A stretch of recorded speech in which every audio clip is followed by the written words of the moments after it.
Justice Munib Akhtar ने सुन्नी इत्तेहाद council की मखसूस नशिस्तों से मुतालिक केस में रिमार्क्स दिए कि सियासी जमात को इंतखाबी निशान से महरूम करना इस सारे तनाज़े की वजह बना। चीफ जस्टिस काजी फैज़ ईसा ने रिमार्क्स दिए कि क्या सुप्रीम कोर्ट फैसले में लिखा है कि बल्ले का निशान किसी और को अलॉट नहीं हो सकता? अगर किसी ने फैसला पढ़े बगैर उसे गलत समझ लिया तो ये उसकी गलती है।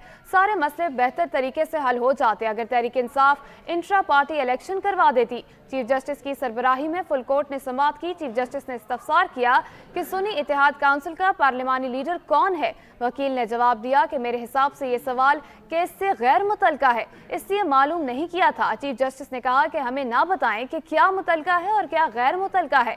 मुमकिन है कि कल सुन्नी इत्तेहाद काउंसिल और तहरीक इंसाफ एक दूसरे के मुखालिफ हों। जस्टिस मुनीब अख्तर ने कहा कि सुन्नी इत्तेहाद काउंसिल में शामिल होने वालों ने खुद को कागजात नामजदगी में पीटीआई उम्मीदवार जाहिर किया। कागजात बतौर पीटीआई उम्मीदवार मंजूर हुए और लोग मुंतखब हो गए। इलेक्शन कमीशन के रूल्स कैसे पीटीआई उम्मीदवारों को आज़ाद करार दे सकते हैं? जस्टिस जमाल मंदुखेल ने कहा कि कल से मैं यही समझाने की कोशिश कर रहा हूँ, आज़ाद उम्मीदवार वो होता है जो किसी सियासी जमात से वाबस्ता ना हो। जस्टिस मुनीब अख्तर ने कहा कि सियासी जमात को इंतखाबी निशान से महरूम करना इस सारे तनाज़े की वजह बना। चीफ जस्टिस ने कहा कि इंटर पार्टी इंतखाबात न होने पर सियासी जमात को निशान नहीं मिला।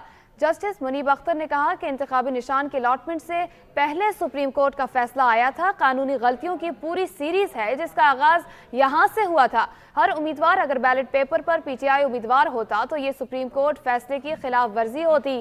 चीफ जस्टिस ने कहा क्या सुप्रीम कोर्ट फैसले में लिखा है कि बल्ले का निशान किसी और को अलॉट नहीं हो सकता?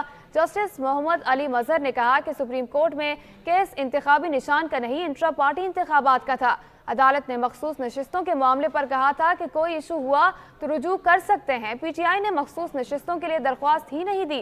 चीफ जस्टिस ने कहा कि सारे मसले बेहतर तरीके से हल हो जाते अगर Tehreek Insaf intra party election करवा देती। जमहूरियत की बात करनी है तो पूरी जमहूरियत की बात करे। अदालती फैसला आपको पसंद है या नहीं वो अलग बात है। जस्टिस मोहम्मद अली मजहर ने कहा कि इस केस पर नजरसानी ज़ेर इल्तिवा है, क्या सब कुछ यहाँ ही कहना है? जस्टिस अतहर मिनल्लाह ने कहा कि हम सब सच बोलना शुरू करें तो सच बहुत कड़वा है। एक सियासी जमात को लेवल प्लेइंग फील्ड नहीं मिली, वो शिकायत करती रही। चीफ जस्टिस ने जस्टिस अतहर मिनल्लाह को इस बात पर करने से रोक दिया और कहा कि ये मामला हमारे सामने नहीं है। जस्टिस मंसूर अली शाह ने कहा कि हासिल की गई जनरल नशिस्तों से ही सियासी जमात का तनासुब निकलेगा। चीफ जस्टिस ने कहा कि इत्तेहाद काउंसिल के सरबराह ने अपनी ही जमात को आज़ाद इलेक्शन लड़कर मुस्तरद कर दिया। आइंदा तारीख से समाअत रोजाना की बुनियाद पर होगी। केस की समाअत 24 जून तक मुलतवी कर दी गई।